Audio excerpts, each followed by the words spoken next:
희망이란 끈 잡고 살아. 이 험한 현실에서 네, 연말에 sa ABM student. 잡아두고 싶은 꿈 Panibagong araw, panibagong edit mo naman. 꼭 힘든 삶은 능선에서 때론 포기하고 싶은 꿈.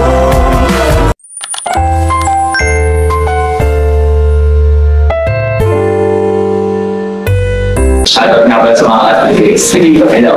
Champion si Ate Alba, Ate Jen, Ate Gitani, Ate Pangalay, at Ate Claridad. Let's go! Oy, ang ingay mo. May quiz tayo mamaya sa entret. Wait, nagis ba? Did ba? Did ba ito sa'yo? Oo, te. Sinabi ko talaga yung sa GC. Di ko kasi nagbabasa. Alright guys, okay na tayo. Ay, wow! Good student na siya. Siyempre naman, jackpot ito eh. Okay, sige na. Mag-review na tayo, Proceed tayo sa first question. It is a proactive process of developing a business venture to make a profit. Ano yun? Alam ko yan. Entrepreneur. Mali. Entrepreneurship. Tama. Okay. Ito naman, the word entrepreneur has a French origin and was coined from the words blanc, which means between, and preneur, which means to take.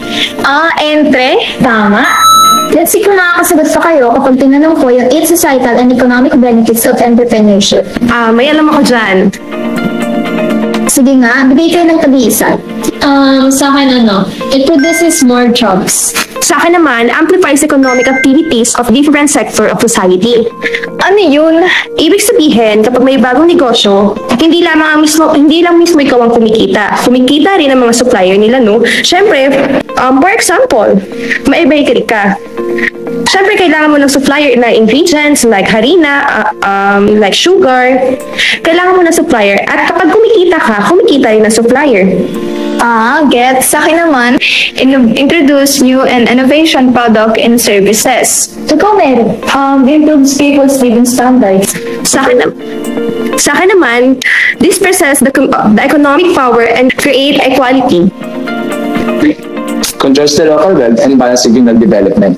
Tapos, reduces social conflicts and political unrest. Yes, galing. Sa akin elicits economic independence and capital formation. Ano yung elicits? Sorry, hindi ko kasi gets. Kamagalala, nandito si Janko para ipaliwanag sa'yo.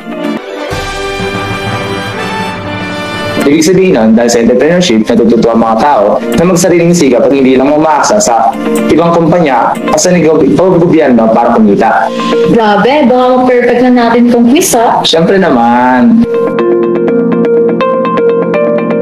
Okay, class, good morning. Today we have a special visitor, Rishi Pasok.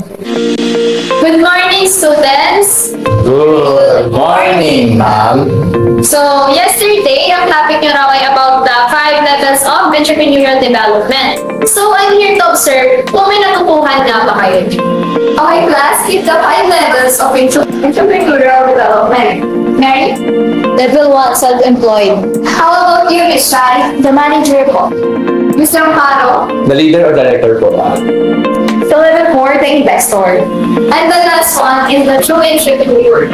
Okay, very good kayong lahat dahil kabisado nyo. Ang tanong, naiintindihan nyo ba?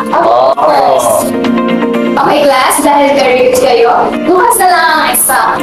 Yay! Now let's review the entrepreneur's field of expertise.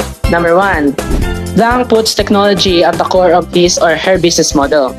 And I will call someone to answer it. And this is Mr. Ankov. Please answer the number 1. And number 2 is, who turns social problems into helpful or profitable solution for communities.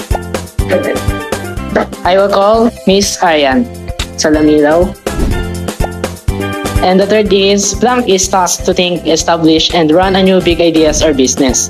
They are usually the product managers or the business development managers of a company. And I will call someone to answer it, and it's Mr. Kurt Generoso. And the fourth is, Blanc hops from one company to another to act as innovation champion, providing creative and efficient solution. And I will call someone to answer it also, and it's Mr. Dewan. Thank you. I think that's it. Thank you for today's class.